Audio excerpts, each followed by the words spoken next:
Famous is funny, and it's kind of like, I feel like if you look at like the fame scale, a 1 through 10 scale, we're probably like a 1. Yeah. Maybe a 1.2. We definitely don't view ourselves as famous. No. Welcome to Life Unleashed, The podcast all about creating the best life for you and your furry best friend. If you're a dog mom on the go, juggling life, work, and the endless joys of being a dog parent, then you're in the right place. I'm Dani. And I'm Nick. And together with the incredible dog mom community from Tails Up Pup, we're here to share advice, stories, and the obsession we have over the love for our dogs. Get ready to laugh, learn, and lean on each other because life with your dog just got even more awesome. By the time this goes live, it will have a title. But right now, the title in my head is What It's Like to Be Famous. And I do have to start by saying we are not famous, but I feel like we live a different life than the average human. So I wanted to do a whole podcast episode about it. How does that make you feel? What is it like to be famous is a question we don't know.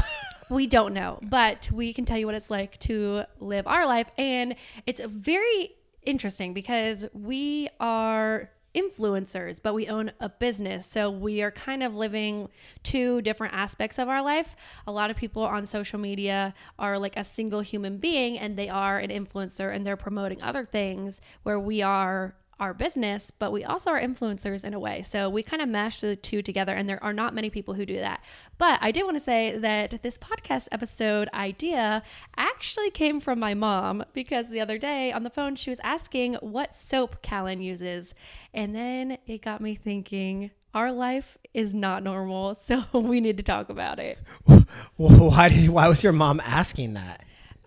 I think I was just like, oh, I'm about to give Callan a bath. And she was like, oh, what soap is he using? I don't know why she asked that. And then I was like, oh, I don't know. She was like, yeah, what soap is he using? And then I'm like, oh, we're using Tubby Todd. And she's like, how did you pick that one? And I was like, well, this one was actually gifted to us from our baby shower, but Tubby Todd actually sent Callan a PR package. So I'm like, wait, really? Yeah. I didn't know that. Yeah, Tubby Todd sent Callan a PR package. So Callan got a PR package? He did get a PR package. He's gotten a few. So I thought that, that's why this would be an interesting topic to talk about, because we are Tails Up Pup. We originated from dog bandanas, handmade dog bandanas, and now we are essentially influencers. And not only that, but our kid is also somewhat of an influencer, which is very hard to dabble in, because we don't want to make money off of our kid. We want to provide for ourselves. We don't want to ever rely on our kid or put them in a position to have to perform or do something.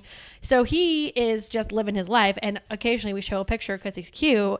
And it's so interesting how Tubby Todd comes across our content as Tails Up Pup and then emails us like, hey, I want to send you this. And they're not asking us to post about it or anything. They just want to send it to us. And I feel like they know that if we like the product, then we will share about it. And I love Tubby Todd stuff. Like I said, we were gifted it in our baby shower, so we've been using it ever since he was born. Yeah, we really do have kind of an interesting way that we handle making content as a business, because a lot of businesses and brands, I feel like they kind of stick to a very narrow thing about their products and their community, and that's about all they'll talk about, right? But for us, we show a lot more of our lives. We to show the face behind the brands, and that includes our family, some of our day-to-day stuff, which includes, of course, Callan. And so it's kind of interesting how the type of content that we share compared to most brands. Well, it's interesting too, because we started off and I received PR packages, and then our dogs received PR packages, and now our kid receives PR packages. He got his baby monitor, which is a very high-end monitor, for free, sent to him. He got a baby gate sent to him. He's gotten gifts from followers as well, hand crocheted blankets and Christmas ornaments. And it's just so cool that we have a relationship with people and with other brands that they want to send us stuff.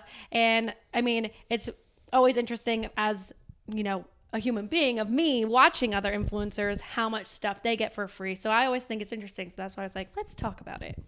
Yeah. And I wonder how many other brands out there are getting sent stuff that are totally unrelated to things that they sell and things like that. I feel like I don't see other brands post about that type of stuff as much. I feel like we definitely have a unique take on the type of content we post as a brand. Yeah, so another aspect, so that's more PR packages. Another aspect is brand deals, and it's I keep using the word interesting, but it is interesting that as a brand ourselves that sells products, we can also be given brand deals.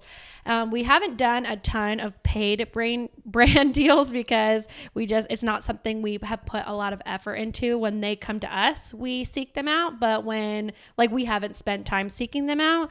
But for the most part, the brand deals that we have done have been in exchange for a product. And most of the times it's something that I already used. And if it isn't something I've used, then I ask to receive the product and review it first before I commit to doing something, so that we can only promote products that we truly like. And it's extra cool when it's a product that I've used for a really long time and then they reach out and want to do something. So we've done dog treats. Most of our brand deals are dog related things. The most interesting brand deal that you ever got was the orange juice. That was more of a PR package. Okay. Yeah, we did. We got a box filled of orange juice from Natalie's Orange Juice. It was amazing. If you ever see them in the grocery store, you definitely need to try it. It is the best orange juice. We need to get some more of that stuff. That was very good. Yeah, it's expensive too. So they had to overnight it because it was quality. It was cold when it arrived. Yeah, it came in like those dry ice type of coolers. Yeah. Now I'm trying to think. I'm probably forgetting a lot of cool things. Yeah. Who would have thought that our dog brand would receive orange juice? And they wanted to do a whole collab, but their turnaround time was way too tight for our handmade products. So we never ended up doing that yet. But that was cool. Right now, we're doing a giveaway with a big dog brand, Sassy Wolf, which is really cool because they're a lot bigger than us. They're someone we look up to, and their owner is very hands-on. We got to meet her at one of the conventions, and she's so sweet. Super Zoo. And it's just cool that you can team up with these brands and then give back to your community as well. So I guess if we want to talk in more detail, because I'm sure people listening who haven't received these PR packages want to know, what do you do with them? How do you get them? So essentially, these brands, bigger brands, have people's full-time job who is PR marketing or something along those lines. And influencer marketing. So they are reaching out to get an address and say, are you interested in receiving free product? And their hope is that because you liked it, you start using it in your daily life, you show it in your videos, your followers see it, and then more people buy it. And a lot of times it works. I mean, brands wouldn't be doing it if it didn't work for them. But as a small business, as Tails Up Pup, the reason we don't really do PR packages is because it costs a lot of money up front and you have to be able to make your money back to make it worth it. And these bigger brands have a lot more in their budget to do so. And for us, we would only have a tiny budget. So we would need to make our money back more quickly on less packages. And we just haven't found it worth it to us. We have dabbled in it a little bit. Well, the other thing that's a bit different about our brand versus other brands, we are making the product. So when you're busy and you have to take your time to hand make these products and then send them out for free, that's a whole different aspect. It's not okay, you find the relationship first and then you just, pack up a product and ship it out. It's no, you have to find the relationship. You have to hand make the products specifically for that person and then ship it out. It's just a lot more time involved. I thought when you said the weirdest one that we received that you were going to name we have a picture of Holly in what is that?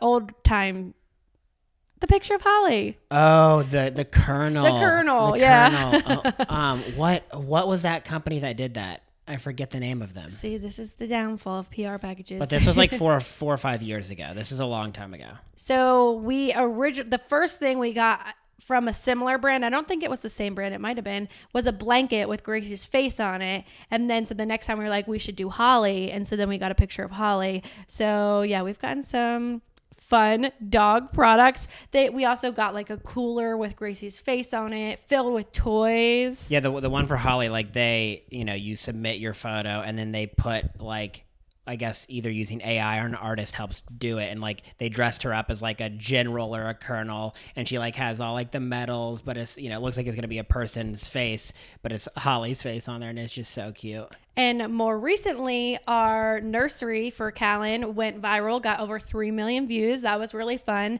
And some brands reached out from that. So Callan got these stuffed animals that actually look like Holly and Gracie, because in the reel, we had the basic Jellycat stuffed animals, which are still super cute. But this company was like, we make stuffed animals that look like your dog. And they reached out. These stuffed animals cost like $300. Yeah, they're not cheap. But they are like the specific details all the way down to like the tiny little spot on Holly's butt or whatever is done. And they're big. Right. They are big. They're very big, but they also do, I believe, pillows and some other things as well. But that was really fun. And then also from that reel, we gained a relationship from Mud Pie, which is a company that I have always loved their products. You can find them in a lot of boutiques.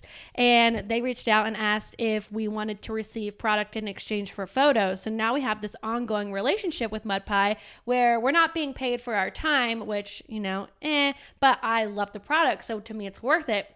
They're sending Callan free clothes. They send me free clothes. They sent us decorations for our house. And all we have to do is take a cute photo, send it to them, and they keep sending us products, which is a really fun relationship too. So that's kind of like a different take on PR, essentially, because you're getting to pick. They let me go on the website and pick what I want, which is really fun. The other thing about like PR packages or brand deals that's kind of fun is like for Tails Up Pup, there's a lot of things that we would like to do, but we just don't have like the time to create stuff. And so like if we find something that's really cool that we would love to like share with like our customers and like our friends, this is like a good way to like, share something cool without us having to like go through all the hoops of creating a whole brand new product, which takes a lot of time, money, and effort. That's kind of just like, cuts all that, in half, and like you're just able to share something that's really cool. Mm-hmm. The other aspect of being famous, what word should I use? Being an influencer. Well, I think famous is funny, and it's kind of like, I feel like if you look at like the fame scale, a 1 through 10 scale, we're probably like a 1. Yeah. Maybe a 1.2. We definitely don't view ourselves as famous. No. But we do know that we have a following that's nearing 70,000, and that's not something to shy away from. No, with it comes perks. No, the only thing that's really funny about that is one time, there's happened a few times, but like I feel like if you get recognized in public by a stranger, that is like your first notch on your belt towards like, wait a second, what's going on here? And that's happened a few times. That was another thing on my list to talk about was, being recognized in public, and how that's so cool because when you're doing it all through social media, you're just seeing numbers on a phone. You see like count, you see view count, you see follower count, but it doesn't really feel real. And I've heard a few people say this, like, oh, when you get down, then your reel only got, 1,000 views. Imagine 1,000 people standing out front of your door, and like that then makes a much bigger impact because you're like, okay, this many people still saw it. So while it's less than what it normally is, like that's still a huge impact. So don't take for granted those numbers, even if you get sad about them, Yeah, no, I think that's actually a very interesting way to look. 1,000 people. Could you imagine giving a talk in front of 1,000 people? I literally could never. Literally, no. Imagine giving a talk in front of 3 million people. But with that, it just is cool that you're actually being put in front of people. And then when you go into a public place and someone comes up and says, it's always, are you Tails Up Pup? And I'm like, very rarely do they actually know my name, which is very funny. And it kind of goes in turn with this whole thing that we're talking about in this podcast, is that my identity is in our brand. I am Tails Up Pup, and Tails Up Pup is Danielle. We are one and the same. You're going to change your name. Yep. Tails Up Pup Danielle, Tails Up Pup Karis. But it's funny when people come up, they're like, are you Tails Up Pup? It's so cool because I'm like, oh my gosh, like then you start to really think like how many things I've put on the internet, how many people, find joy in what we're putting out there, and that then they get to meet us in real life. So that's really cool. And it's happened in the airport. It's happened in very random places. And then I believe we have talked about this before, but like even our past employees were being recognized in public, which is so crazy. Every Tails Up Pup employee at one point or another has a story of being recognized at some point in public. And almost all of our employees came from being Tails Up Pup fans, which was how we were able to retain and have people who cared so much about our brand because they cared about it before they started working there. No, that's true. Yeah, famous isn't necessarily the right word, but I can't really think of like a different word like that makes the most like that makes sense. Yeah, so we'll just use it for the fun of it because we can act famous for one day. But the other thing I was going to say in, receiving free stuff and getting brand deals and all of that is brand trips. And if you are a watcher, specifically on TikTok, I feel like right now, but for a long time, they've had hashtag Tripping with Tarte, and Tarte does these really cool trips. And I feel like all these other brands have taken it on where they send influencers on these big trips and they get a ton of free stuff and they get to go on a cool trip and like they go to Bora Bora and all this stuff. And I'm like, wow, that is literally crazy that brands do that. But I had my own taste of a little brand trip. Yeah, that was what. Yeah, you tell the story. So 3 other girls and I went to 30A, and at first we were just planning a trip for us girls to meet. 2 of us had met before, and I don't know. I can't remember who I had met when, but we were like, let's all get together, go on this trip. We'll create content. It'll be so much fun. And so I had never been to 38 before that, I don't believe. No, I think that was your first time. And we were planning this trip, and one of the girls was like, what if we pitched ourselves to some of these other brands, told them what value we would bring, what we can create, and see if they will bite on our hook, basically. And that's what we did. We kind of made a little media kit. We said, we have this many followers, this much engagement. This is what we are hoping to create. And do you want to be a part of it? And everyone we reached out to said yes. So it was kind of cool to see like the power that you have as someone who feels like just a single person in her house. And you're like, wait, I can bring value to someone else. So that was kind of like my first, Well, everything else had been the other way around, a brand reaching out to you. Correct. Or to us. And so this one is more of like, you know what, let's see if we, this is something we want to do. Let's see if like we can, let's see if convince somebody to, let us work with them. So we got some free stuff. We went to a yoga studio. We did some, like literally every single meal was paid for. These restaurants all were interested. We got involved with like 30 Ave, which is a big complex in 30A. And basically all those restaurants wanted to provide us with things. And so we ate so much good food. You had like one meal That's what I was about to talk about. the fancy chef's table. So Cuvée 30A, if you ever go there, it is probably not cheap. It was the most incredible experience of my life, and I don't think I'll ever top a meal like that.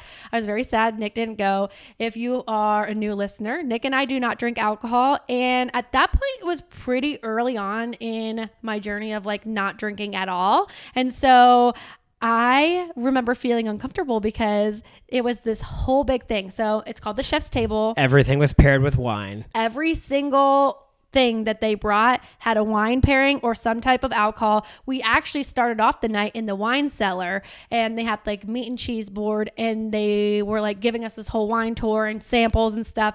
And so very early on, I had to speak up and tell him I did not drink alcohol, and he was very respectful. I did not have a bad experience at all, but it was just for myself. I felt so bad that they had all the stuff that they were trying to give us, and I wasn't drinking the alcohol, but the food was so amazing, and it was like 12 courses. Yeah, you had like this crazy like multi course meal, like so many different cool appetizers, like a lot of unique food too. Things I would have never tried. And it was so cool because the chef himself was preparing it in front of us, and then he would serve us. And it was amazing that he had the time to give us all of this information, educate us on what we were eating and the area. And he was so friendly and kind. And it was just all around an amazing experience. I would 10 out of 10 recommend if you have the chance. I assume that they provide that to people, but we all made videos on it. So that was really fun. We were creating content, and it was cool to be surrounded by girls who do what I do. And, at the end of the day, like if you ever hear the joke, like, phone eats first, like our phone always eats first, and they understood that. So yeah, that's another thing that's funny is like really none of our like friends or family do anything like what we do. So they not that they don't get it, I guess, but like we just don't have anyone that we like hang out with regularly that is doing like the type of content and stuff that we post all the time. And so it's probably nice to be around other people that are doing that. But I did want to ask you, like, how does it impact you that everything we do is on film, whether photos or videos? I feel like there's definitely times where it's like you don't want to have it on film, like you're kind of like tired of like, you know, having the cameras on you. But I would say like the nice thing about a phone is it's not that intrusive. And like I do love the memories. That's the one thing that Danielle's so good at is like capturing stuff like in an unobtrusive way to like have like the memories to look back later, which is why like I love, you know, vlogging on our trips and just like being able to look back at those memories. You have to like actually film it or whatever to be able to look back. So I love that part of it. But like there are times when like, you know, I feel like that's your natural instinct a lot of times. If something's happening, you like kind of like whip out your phone and start filming. There are times that I feel like that I wish that wasn't necessarily like what we always did is like take out our phone and film. Mm-hmm. But I would say there's pros and cons with everything. That I think the pros in general most of the time outweigh it.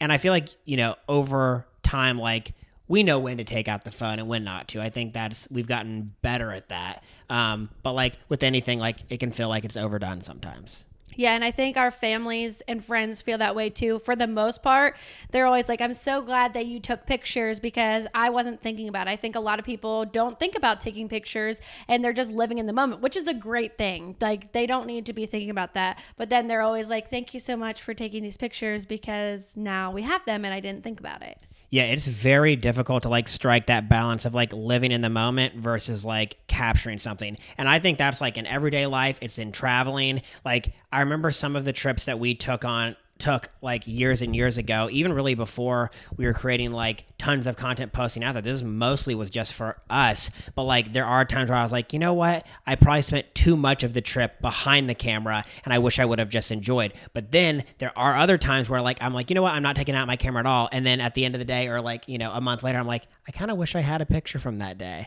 or a video from that day. So it's like that's a hard balance to strike. I do think that most people in our life are surprised that we are not on our phones more. In person, we really try to spend quality time and put our phones away. And so for the most part, if you watch us on social media, you're probably like, oh, they're literally on their phones all the time. And we are when we're working. But I feel like when we are doing something quality time based, that we do our best to put it away and not have it out the whole time.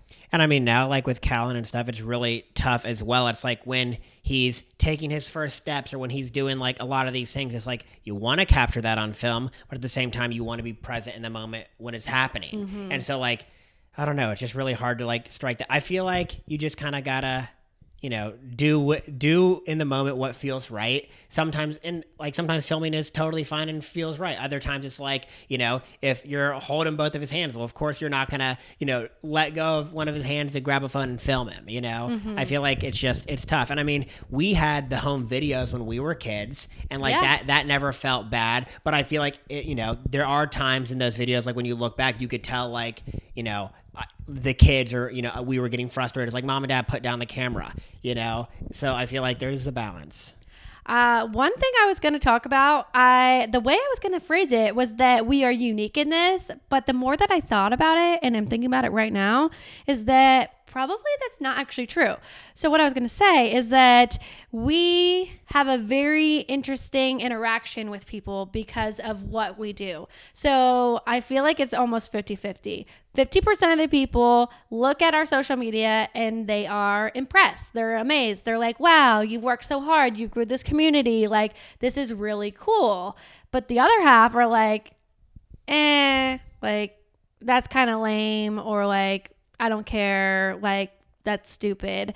And a lot of people downplay dog bandanas. I feel like they think, I don't know why they downplay it, but they're like, oh, are you still doing that dog bandana thing? Like, how's that going? Like, and even Nick has said, like, a lot of people in our real life, which these are people we aren't so close to anymore, but they don't even follow our business. They truly do not care about it. And that's okay. Everyone has their own preferences. And sometimes it makes us sad, but we do understand that it's not for everyone. But then when you think about it, like actually influencers probably deal with the same exact thing, because maybe they got famous from doing viral dances, and then like their family members are probably like, are you still doing that dancing thing? Or like those pranks, it's just like probably everyone has that. You think about yourself and how you're in a unique situation, but the more you think about it, other people probably have the same thing going on.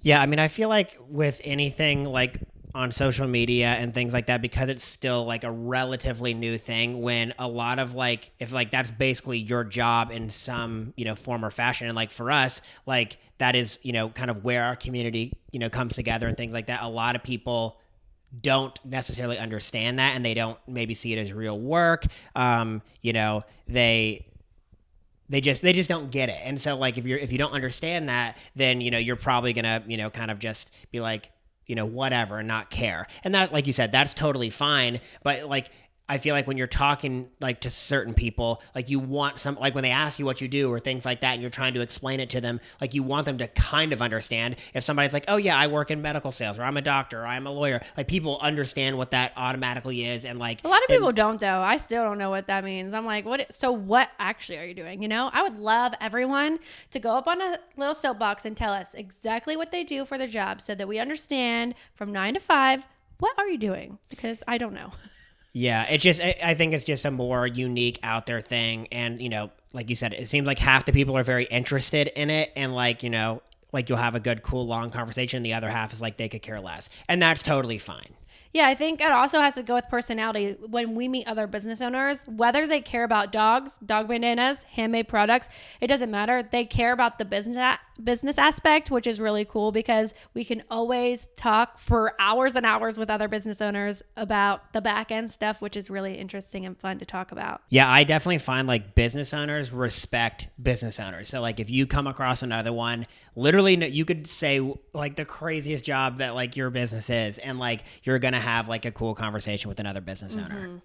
The other thing I was going to say is that it's so hard to not have people treat you different or judge you different when they see that you have followers. And for the most part, we have good experiences with this, because I feel like no matter what, when someone sees that you have, like on TikTok, 150,000 followers, they're going to act some way. And so for the most part, we've had great interactions where people are like, that's cool, that's impressive, how did you do it? Like they actually want to know the nitty-gritty details, which is always fun to talk about. But occasionally you have people who treat you different in a different way. And I really only have one bad experience, where I won't tell too many details because I don't want to make anyone feel bad, but this girl was pretty mean, like just not a nice person. And I don't know if it's specifically to me or not. I don't know her in any other situation other than like one-on-one. And she just did not want to be nice. And I don't know, just one of those people. But then when she found out that we had followers, she completely changed, and she wanted to be best friends. And I feel like, you know what? I'm okay to give people second chances, and I'm fine to be friendly with her, but I will never not think of it differently. I'm always going to be like, I don't like the way that she made a whole 360 and changed who she was. Maybe she was just having a bad day. Okay, maybe. No, I mean, I've never had an experience like that, but I mean, I can see, and like you said, you've only had the one. And so, but yeah, I think that would be like, for people that are actually famous, I could really imagine that would be like a hard thing. Yeah. Like if you're, an actual like famous actor or like, or whatever, and like you meet someone that doesn't know who you are, and like they treat you not right, and then like they start treating you better once they find out, like that's not, you want people to treat you like a certain way for who you are, not for like what the followers you have or like your status. I think the fun thing is like when people use you, not really use you, but like are interested in picking your brain or like wanting to come up with a new idea with you that's creative. Like one of my best friend's husband will be like, oh, let's call Dani and like just, talk about this idea that would never happen. But like he's into business and he knows we're into business. So he's like, oh, let's talk about this. Or like Ensley right now is planning her baby's 1-year birthday party, which is wild. And she's like, okay, here's my vision. How can we use it? Like she's coming to me for creative advice. And so I'm like, oh, that's like cool that she thinks of me and wants to talk to me or ask me to come help her set up and come up with the backdrop and stuff. So I'm like, that is really fun that someone thinks that I am good at something, I guess. Well, and I mean, the one thing that about like followers or things like that, that is some level of indication of like results and like showing that like the stuff that you're doing is working. And so like, when people find that stuff out, it's like, of course they're going to probably want to pick your brain because like you seem to have been successful in this. So I'd like to, know more. And that makes sense. Mm-hmm. I think, we can wrap it all up with, if people are listening, they're like, okay, but how did you do it? That's always the question when we're talking to people. How did you do it? How did you gain a following? How did you get to where you are today? And there really is no answer. Like, you can't give someone a handbook and be like, if this is what you do, then you can do it too. I think the biggest key is consistency, which is the hardest because in the beginning, you're not getting views or interaction and you feel like no one's watching. You're putting all this effort in and there's no reward, right? Well, actually, I think it's more than just no reward. I feel like you feel that you're getting judged from all these people kind of like being like, who do you think you are to post this stuff? Like, I feel like there's actually like you're climbing a hill. There's negative stuff like coming back at you in the beginning, which makes it even more hard. Definitely. And you have to, keep going at it. You have to, I would say, find a category and try to make it niche. And how are you going to put your own spin on it? Because, people want to see, I feel like for us, like we're like sometimes like, oh, like we've done this a million times, but like that's why people keep coming back. Like they want to see the behind the scenes of the business. They like want to see these products being handmade. That's why they're here. And it might seem boring to you when you're creating the content, but it's not boring to other people. They want to see it. And you just have to find a way to make it intriguing. And if you're doing like voiceovers, I feel like 95% of those videos, the voiceover matters way more than what you're showing. Like people want to listen to entertainment or education or like something that you're saying. So find something of value to provide. Well, and like when you're doing that, like you're putting your own personality into it and like sharing your own thoughts and like you are a unique person and there's no one else out there like you. So you're going to, if you're, actually putting yourself out there like that, like you're going to find the group of people that like you, like your different thoughts and your unique take on stuff. And like, that's how you start to build a community, like an authentic community by actually being your true self that is unique. Mm-hmm. And that's really hard to do. And sometimes like, particularly for me, and I mean, you've talked about this before, it's difficult to do it on camera, and that's where like the practicing comes in, is like the more that you film yourself or doing voiceovers or whatever it might be, like the better you're going to get at it. There's a lot of different things that like have to, fall into place to make it, good, but like to get there, you have to start doing it at some point, and to get better at talking on camera, you got to do it. To get better at, finding like the good angles and, filming and learning how to edit and stuff, you got to practice it. And so, our stuff is way better now than it was 5 years ago. And I guarantee you it's going to be better 5 years from now than it is today. I feel like overall we're in the perfect sweet spot of our being famous, because I feel like if I was Kim Kardashian, I would not, like, you can't go anywhere, you're constantly being swarmed and like photographed from behind, and like, I don't know, that all, it has no interest to me. I feel like where we are is exactly where we need to be, and you get some cool perks from it, and you get the reward of having an amazing community, people who care about you, and you can make these true lasting relationships from afar, which is amazing. And I wouldn't trade that for the world. Our community is absolutely amazing, and it's so cool that I've made some of my best friends from it, and other people have made their best friends from it, and we can all benefit from coming together and having this bond over our dogs. And I think the thing that's also true, like if you look back at our journey and like how we did it, is like I feel like we do it in a way that like I was saying before, like no one else does it this way. Like we, and that's because we put our own like personal spin, our own personalities, what we like, all that type of stuff. And we really put like our faces and our lives into the business. And so therefore, like no one could copy what Tails Up Pup does. You could try to copy the bandanas, you could try to copy the embroidery, but you're still going to be missing like, kind of the magic ingredients. And that's like, the faces behind it, the Dani, the Nick, the, everything that goes into the intangible stuff. And I think if you're trying to build something, that's what you have to do. You have to be able to lean into the stuff that no no one else can do. And, that's your own personality, your own spin, your own take on stuff. And it's kind of scary. I think it's really scary to put yourself out there like that, because it's, you're being vulnerable and, truly authentic. And you're like, if you're doing that and you get like kind of hate from it, then it's like, they actually don't like me. Is how you feel. And that is definitely hard. But the thing is you're not trying to find all the people out there that don't like you. You're just trying to find the people that do like you, do like your take on stuff. And that's your community. It doesn't matter about all the haters out there that think, that what you're talking about is stupid, or that bandanas don't matter, or any of this type of stuff. We don't, we're not making content for those people. We're making content for the people that do care and for our community. I had one more thing that I forgot I wanted to talk about.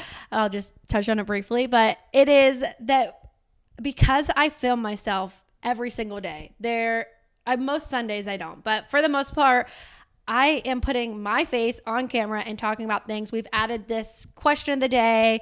So we were talking about the most random things. We show our house. We show literally everything. People know so much about me. And so on the grand scheme, it's like, okay, all our followers know a lot about me, but then it's even when I'm going face to face to talk to someone at the gym, or even our family, I'm like, okay, when I start this conversation, do I act like they already know some of this because I've already shared this, or do I start from scratch? And I hate, like, if someone was listening, they like in person, they'd be like, oh yeah, I already heard you talk about this, but like I didn't talk to them about it, And I was talking to my best friend and I'm like, it's so interesting. You know what I wear every single day. You know my whole entire wardrobe, and I never know what you wear because she doesn't post herself on the internet. Yeah. What is that? Is it like parasocial, kind of like a parasocial relationship where like you're putting yourself out there and they're getting to see all the stuff that you're posting, but if that other person isn't, like, it's not a two-way conversation like in real life. So they're getting to see all these things from you because you're posting it every day. And since they're not, they get to know a lot more about you than you get to know about them. Yeah. Like day to day. Yeah. And it's just interesting that, everyone knows a lot about me. But then when I have these personal relationships with people, that then they already still know a lot about me and I don't know about them. And sometimes it kind of bites me in the butt, I feel like, because I'm like asking them questions where I'm like, should I know this? But how would I know this? There's definitely been times like when we've met people where it's like I'm telling them stuff and I can, like, as I'm getting halfway through the story, it's like they know it. Yeah. Like something like, but if you're meeting somebody in person for the first time, like, again, I don't assume they know anything, you know? Oh, like, this is exactly what I'm thinking. Like, you walk in and your friend's like, oh, so why didn't your husband want those decorations on the porch? And I'm like, how does she know that he didn't want those on the porch? And I'm like, oh, like 2 days ago, we filmed this whole thing about Nick not wanting to put the things on the porch. But it's like, that was like my content a few days ago, and now she's bringing it up, and I'm like, how did she know that? And I'm like, of course. Now I'm getting more used to it, but it's just things like that. Yeah, that stuff that is a very weird experience. But I think, a lot of people, anyone that's listening that's like posted something like on social media and like kind of forgot about like that you posted it or aren't thinking about it, and be like, oh, like, did you have fun at the beach? It's like, have fun at the beach. I didn't talk to you that I went to the beach. Right. Like, and and it's like, I saw that you posted that you're at the beach. Oh yeah, I did. No, we did have fun at But it's not even like the normal person who did a little photo dump and posted that they were at the beach. Like, we're posting nitty gritty details of us at the beach. So then they really knew what we were doing. Yeah, that's a pro and con, I guess, about like posting all the things. How do you think that like posting literally every single day for basically 5 years has like affected you? Sometimes I would like a break. Sometimes I do take a break. But for the most part, our income is impacted if I take a break. So you kind of have to, weigh the pros and cons. I overall find so much joy in it. And sometimes I find too much joy in it and I have to reel myself back because I'm like, oh, I put this random question out of the day, and a lot of times people will answer, like, it's usually a poll, but a lot of times people will send me a message responding, telling me about their personal, preference or story that they have. And when people don't do that, then I find, myself finding value in that, like being sad. I'm like, oh, they didn't care, or why didn't they tell me their story? It's like sometimes it ends up being bad because it can make you be more depressed because you're like, what did I do wrong? Or why don't they like me anymore? Those kind of things definitely play a role. And so you have to find happiness and value in things other than social media. External things. Yeah. I tell you what though, some of like the most feel good like feelings that I've had like as a business owner over the last 5 years are when we either get DMs, people write personal letters, just like talking to us about how we've affected their life, or like, you know, just like how following and listening to the things that we've put out there have like made a positive impact in their life. That is like takes the cake. It's so makes you feel so good. You're like, what I'm doing actually does matter. And I feel like enough people have told me that their happiness is waking up, drinking their coffee, and watching my stories in the morning. And so every morning I wake up and I'm like, oh, I haven't filmed yet. And this person is relying, like, what are they going to watch while they're drinking their coffee? Like, I have to get on there and I have to do my thing. You know, it's like if you're having one of those days where you're like, I would love to just sit on the couch and veg out. And then I'm like, no, I need to do it for Aaron. I need to do it for this person. You know, it's like, okay, I can do it, and I find joy in bringing other people joy. And I think that's what keeps me going. Well, I mean, that for anyone that doesn't know, we probably don't talk about this enough, but like literally the name Tails Up Pup, like literally has to do with like, why is that? Because a dog is happy when their tail is up. And that is because like we wanted to figure out a way to like share joy, happiness, and all the fun things associated. We chose dog bandanas and embroidery to do that. But like the idea is still sharing joy and happiness into the world. And like, that's literally what you're talking about, like with your stories every single morning. That's like your goal to do that. We actually filmed a video very early on. It must have been like 2 months into Tails Up Pup. We filmed a few videos then of sitting down. I know exactly what I'm wearing, but sometimes I hear literally the way my voice was in that video. I hear exactly the same way in my head. Like, everyone knows a dog is happy when their tail's up in the air, and that's how we got our name. Like, that replays in my head, and I'm like, that's why we're here. Like, we are here to bring happiness, and we are still doing that to this day. And that's what's really cool. Yeah, I feel like, you know, a lot of people see like Chick-fil-A and they're like, everyone that works at Chick-fil-A is so nice, and I always get like such a good experience when I go there. Their method of like sharing joy and happiness and kindness is through, you know, chicken sandwiches. Ours is through dog bandanas. Yeah, very good comparison. I like that. We are the Chick-fil-A of dog bandanas. We try to be. Well, thank you guys so much for listening. I hope that you found something fascinating. This was a very interesting topic. I know, but like that's what makes it fun. I feel like sometimes we sit here and we talk about business or talk about life, but I'm like, you know what? We're going to talk about the nitty gritty, what people want to know, what it's like to be famous. And now they know what it's like to be 1% famous. 1%. See you guys next time. Bye.